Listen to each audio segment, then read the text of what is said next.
Welcome to Dance to Heal. I'm your host, Jenny C. Cohen. Join me as I share stories of how dance and movement can bring healing in a way that is safe and tailored to your life. I'm a cancer survivor, mother of two, and an award-winning performer who found that movement was vital to my recovery. I created Dance to Heal Wellness and also authored the best-selling book, Outside of Recovery, Dancing My Way Back to Myself After Breast Cancer. I will bring new techniques to help you on your dance journey and healing path. Are you ready to move? Dance to Heal starts now. So now you're stuck with this very big bill that nobody told you about. So one of the things that we do is we always verify to make sure okay, is the clinic covered? Yes, great. Is the doctor covered?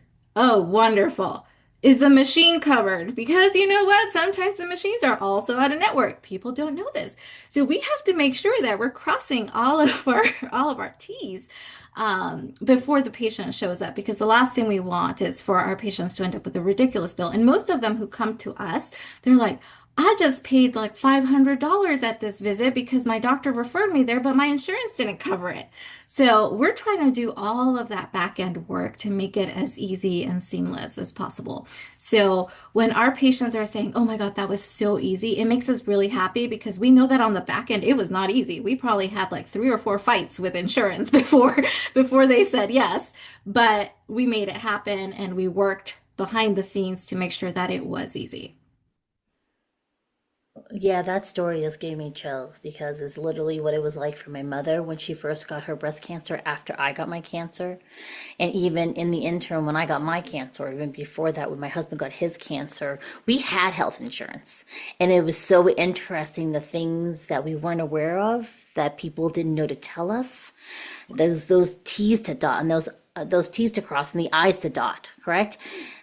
Even sometimes blood work or labs they want you to do, it might be convenient and not covered when it's in the same building, and then you don't know, so you go and get your lab work done and you get slapped with a $700 bill and you're like, why didn't you tell me? Like, well, we didn't know that you didn't know.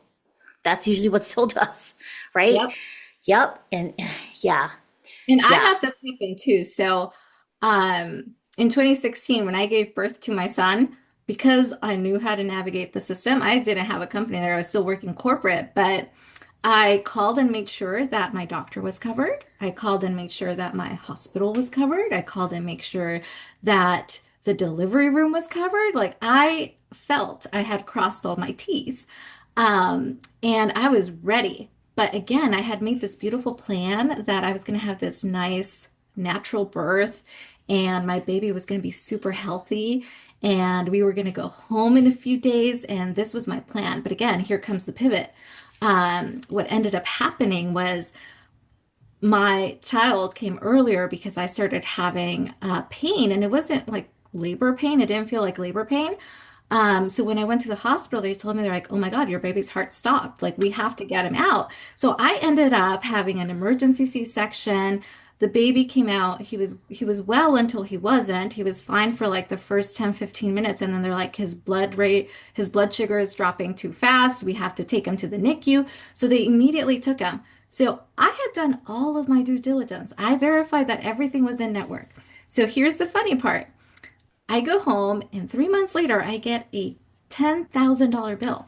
And I was like, where is this coming from? Because everything was covered.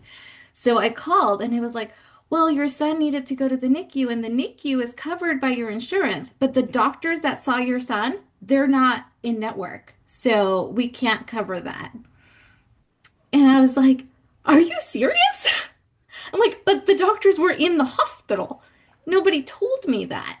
So anyway, I did appeal it. It took 2 years, but I never paid because I was like, there's no way that I'm going to pay that large sum of money when my son's life was in danger. And at that time, nobody's thinking about like, I don't know, is this going to be covered? Because I don't want you to save his life if it's not covered. Nobody's thinking that way. So, and you're not thinking about all the things. But other things that we've learned is like there's also times where even like if the doctor's like, oh yeah, I want you to go get an MRI for whatever reason, and the hospital's a network, the doctor's a network, the MRI machine is being rented out and it's not in network. So now you're paying for the MRI machine. So there's like all these little things that come up and we see at MedCompanion all the time that we're like, are you serious? So those are the types of things that we try to avoid. We try to make sure our patients don't experience. And we're always like, okay, I'm going to get this in writing and this and like you're recording this call. So I know that you said that this was covered. This was covered, right? Yes. Cool. If we get a bill, I'm gonna tell you on this date I talked to you and you said it was covered. So Yeah. we do that. Well, also even because I have pretty severe osteoporosis in my lower back, and recently now it's developed in the heads of the femoral neck and both hips, right? And just to even get the bone density, they were like, Okay. well, we need you to go back to the machine that you first got it done on. And it took my husband 3 months to track down if the machine was still being used. They couldn't find it. Right? Like the time that my husband could have been making money in his job instead of trying to trace down this machine from 5 years ago in a hospital, we don't know what floor it got. It just was out of commission. Yeah. Folks, it feels almost as if sometimes, oftentimes, it doesn't really matter how you present physically, if you are a person of color or not. Maybe if you're in the 1% financial bracket, it doesn't matter to you a $10,000 bill. For the rest of us, it feels like we don't even have a seat at that table, right? And I love that. And you're doing this company, Marley. We built our own table. Like, right? Yeah. I'm like, I'm just building my own house over here. You're welcome, but we're gonna bypass that house. Yeah. In life, if you have a need, my wonderful audience, that you need met and our present system is not accommodating it, we want you to know, like Marley, I want you to know there are companies coming and you can instigate things where you come first. Not always, oh, I'm so grateful I have health care. There's got to be, there's ways for us to ask for care that's in our best interest. Yeah. Yes, absolutely. And that's something that we also work with our patients because as much as we love advocating, we want them to make informed decisions. So this is why it's important for us to educate our patients and make sure they understand in the most plain language what their healthcare means, what it is they need to do, and also like how they need to take their medications because a lot of times the reason why patients are getting sicker is often because they're not taking their medications properly. There's sometimes patients who are like, "Oh, my blood pressure medication is making me so sick and I don't understand why." And then we're like, "Okay, well, tell us about that. Tell us about your medication. You're taking this medication and it says you have to take it twice a day, once in the morning, once in the evening. So walk us through how you take your medication." It's like, well, I feel like I will forget to take it at night, so I'm just taking both pills in the morning. I'm like, oh no, no, no, that's causing all your symptoms in the morning. But these are the types of things that oftentimes patients don't think about, and they're like, oh, well, it says to take it twice a day. Yeah, I'll just take both of them at the same time, right? Or sometimes it'll be like creams that say like, oh, for external use only, and they're putting it like internally, and now they're having all these issues, and we're like, no, no, no. So when we can talk to patients and be like, okay, let's digest this. Walk us through the process. Tell us how you're taking your medications. Tell us how often you're taking it. What are the symptoms you're feeling? Okay, we're going to write this down and send it to your doctor and see like what is happening. And oftentimes if we catch things like, "Oh, you're taking both of your prescriptions or both of your pills at the same time. How long have you been doing that for?" Okay, we're going to call your doctor and let him know and get back to you and see what your doctor wants you to do. Because maybe we have to do some damage control since you've been taking the medication incorrectly. Or maybe your doctor needs to change the medication so it's easier for you to remember to maybe only take one pill a day versus two pills. So there's things that we have to do to really meet the lifestyle of the patient. And again, there's so much technology and it's so great, but if there isn't a human element that's like, hey, let's talk about it, things get lost and things, when I first started Mega Man, I was like, oh, I'm going to be solving all these big problems. But what I've learned is that really the problems that are solving are all the day-to-day little things that go unnoticed, that go missed, that ultimately lead to those big problems. So, So I'm like, wow, like this little thing like made such a difference, or this little thing saved that person's life. And I'm so grateful for that because I first thought I was like, oh, I'm going to solve this big problem. But no, I am just solving constant little problems that are helping the big problems not become big problems. That really is the point of this whole conversation. Pivots really also depend on making those connections, Yes. between your pivots, right? I mean, having someone who's in your corner, this human element is oftentimes someone we'll trust more too, Yeah. right? Because we know that they're in our corner. I think that this conversation could go on for like another 30 minutes at least. And I have to, I We'll need have a to have, part two. we actually do need a part two because I think that this is just opening up the audience's awareness. And if you're here on the YouTube episode, feel free. And if you're on any of the audios, go to the YouTube episode and leave us questions. And Marley and I will come back and answer them. I promise, because this is really important. It's like my menopause journey, Marley, where no one tells you about all the things that we go through once you're perimenopausal or menopausal. And we need to open up the conversation about things like this before it becomes an emergency, right, Marley? Yes, we're all about prevention. If we can prevent things before they happen, then that's great. A lot of times we get like healthy people are like, well, I don't need a med companion. I'm super healthy, so I don't need to go to the doctor. But I'm like, you can look super healthy and still get cancer. Like, I was a super healthy 18-year-old until I wasn't, and I was diagnosed with a brain tumor. Like, to people, I didn't look sick. If I didn't tell people that I had a brain tumor, people didn't know that I had a brain tumor. So it's like, what does disease really look like?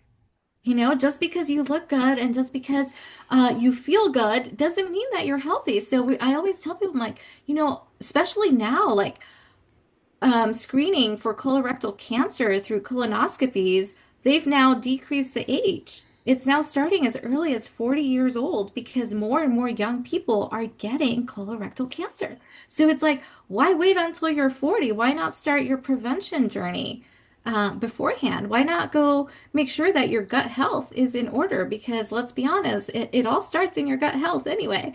So, so we try to encourage people like, okay, so you're healthy. Why don't we keep you healthy? Why don't we make sure that you stay healthy and not go to the doctor as a reactive measure?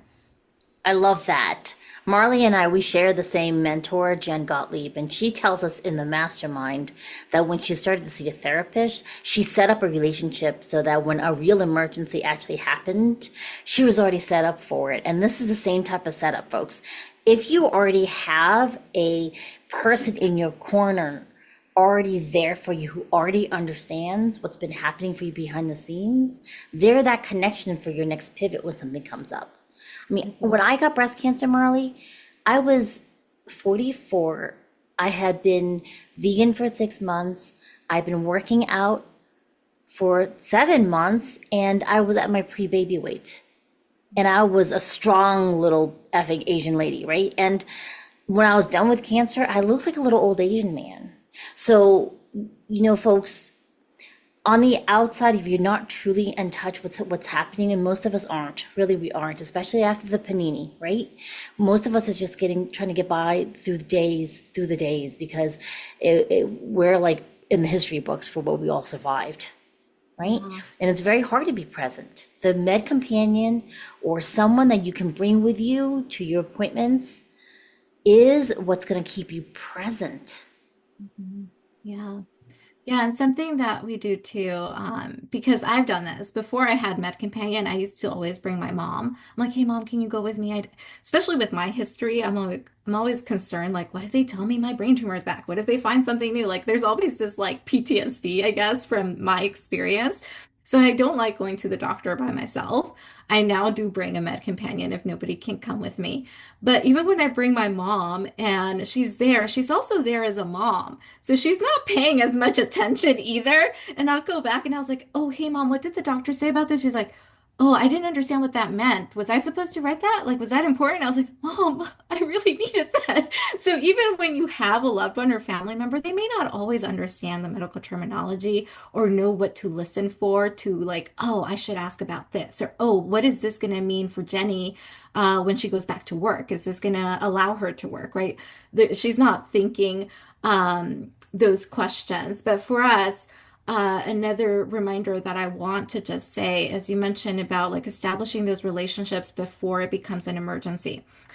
I want to say this and I want to say this with so much love.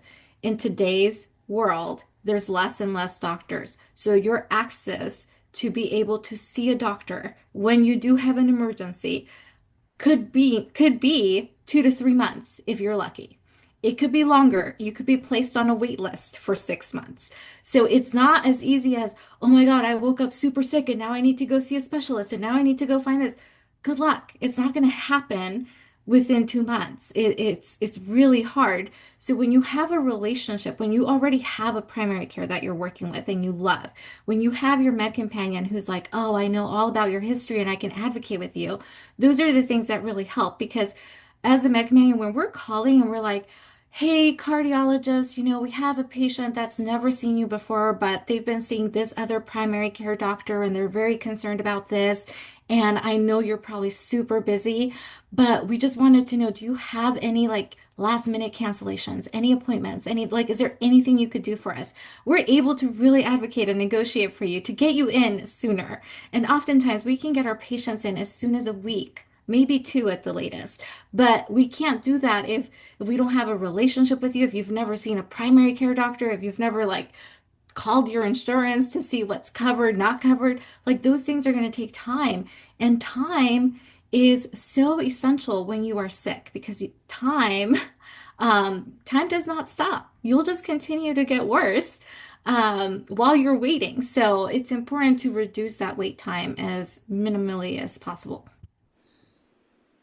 Bingo, right there, folks. We all consistently lose track of time.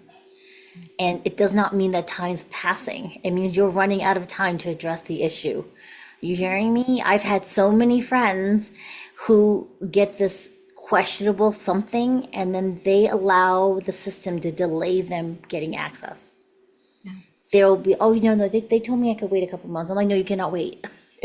Please don't wait. Like, can I be your med companion? Can you please, do I need to call the doctor for you? Like, why are you waiting?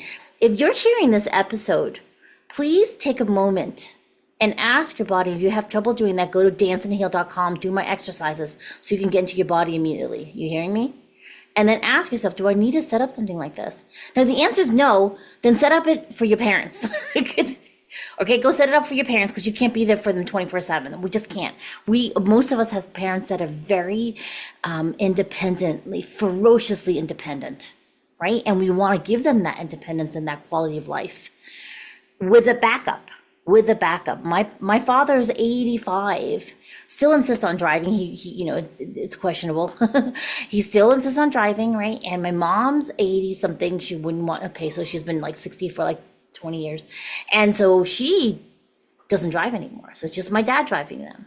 And then she fell last December and broke 5 ribs in a kneecap.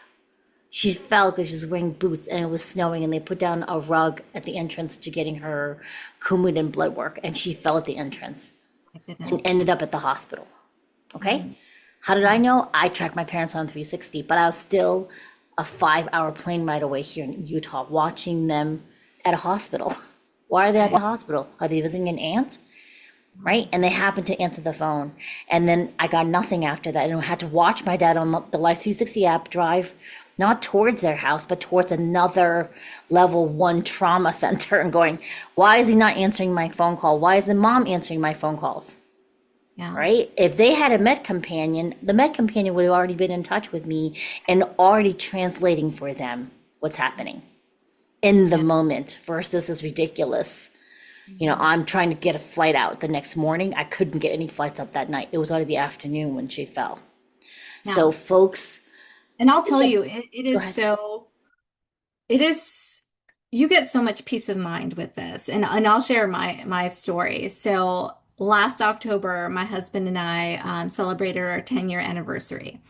And we were really excited. We had never done a honeymoon. We got married. We both were very like um, intense corporate jobs. He's a practicing physician. I was working in medical corporate system. So it just never happened. We didn't prioritize a honeymoon. So at 10 years, we're like, we're going to make this a priority. We're going to go for a trip. And my mom so kindly offered to watch our kids. So that we can go for a week and spend time together celebrating our anniversary. Well, while we were traveling to Punta Cana, so I was out of the country, we're traveling to Punta Cana.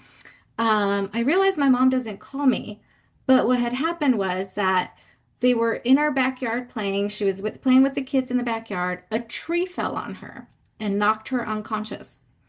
And it was my kids that were like waking her up, our dogs licking her, that she finally came to her senses.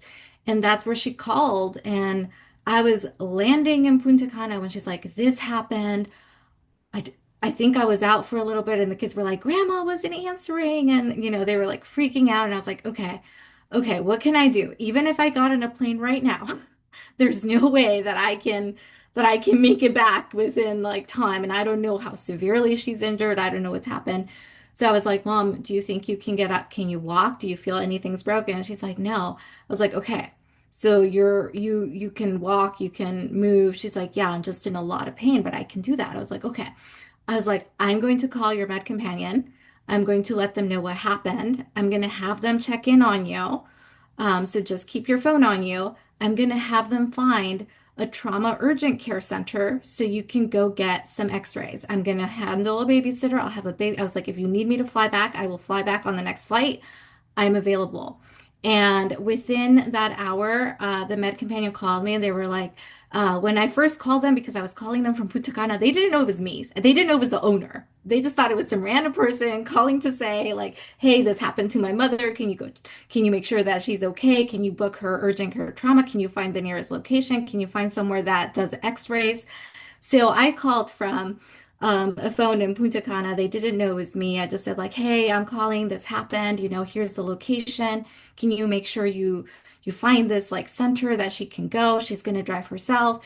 And they were like, "Yeah, absolutely. I'm so sorry this happened." And they were so calming at a time of chaos. And even for me, I was like, okay, she's gonna be okay. Like she's gonna be okay. They're gonna keep me informed. And they were keeping me informed every step of the way. They were like, hi, we just wanted to let you know that your mom is at the urgent care center. She's waiting for the doctor. They're gonna do her x-rays in a little bit. We're checking in on her. We're here with her virtually. If she needs anything, we're gonna let you know. I was like, thank you so much. And that whole time, thankfully, she was completely bruised, but she didn't have any broken bones or anything by grace of God.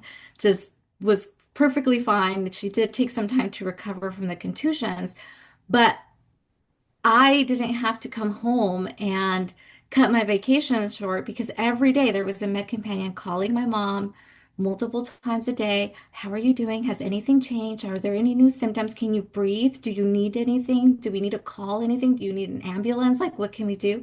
And I just knew that she was taken care of. So that was my own personal experience during a time of emergency using my own service. And at that time, I was like, oh my God, I created this amazing product. Like, this is so cool. Like, I mean, I always knew it was good, but I had never like personally experienced it during a time of chaos, like a true traumatic event. And the Med Companion did phenomenal. They didn't even know it was me. So that was like the craziest part. And when I came back and I told them, I was like, oh my God, thank you so much for taking care of my mom. They were like, that was your mom? I'm like, yes, that was my mom. And they were just like so happy that they were able to do that for her. Um, so so yeah, it is a very powerful thing when you are really far away. You can't get there immediately. If you can at least get them some virtual support, keep everybody calm, keep everybody informed, that always seems to drive the situation in a much calmer and easier fashion. Yes. Oh my gosh. Thank you for sharing that story. That's like everyone's worst nightmare. You go out of Yeah. the country and you leave your baby, whether it's human or fur. Okay. You leave some baby, and the person in charge of your baby goes into distress. Yes. You're like, what, especially if they're your parent, and you're like, what in the world? Do I come home? Do I not come home? And I think what's been really, I want you audience to hear something. We're not wishing any of this ill on you at all. No, no, no. You can say not me, and that's great. And we are wishing on the preparation and the readiness to pivot for you. Okay? The plan set aside so that you're held when you need it. And that's what we want for you. Even if you don't use my dance and heal exercises, and you don't go to Marly's MedCompanion.com website, right? We still want your subconscious to hear us and start laying down the groundwork so that you have someone in your corner when you need it. No one's supposed to do this alone. Any last one more piece of advice for them who's listening, because they really need to be listening to this conversation, Marly? Yeah, I would say like the biggest pieces of advice is don't let your health become reactive. Be a proactive person in your health and take control of that wheel. Because if you can take that proactive approach and you're like, I am healthy now, but I want to stay healthy later, then you will have a much better lifestyle and health journey down the path simply because you were proactive about your health instead of reactive. Once you've become reactive, it's very difficult to get your health back on track. Oh, that's beautiful. I love that. Be proactive with your health. We're going to end on one more suggestion, my wonderful audience. When we say proactive about your health, we're going to also ask you, please listen to your body. And if you don't understand the language of your body, you've got to learn it. Okay? We'll see you next time. Bye-bye. Thanks for listening to Dance to Heal with Jenny C. Cohen. Come back next time to hear stories of recovery through movement and learn more ways that you can move your body. To work with me and continue your journey, visit OutsideInRecovery.com. Are you ready to move?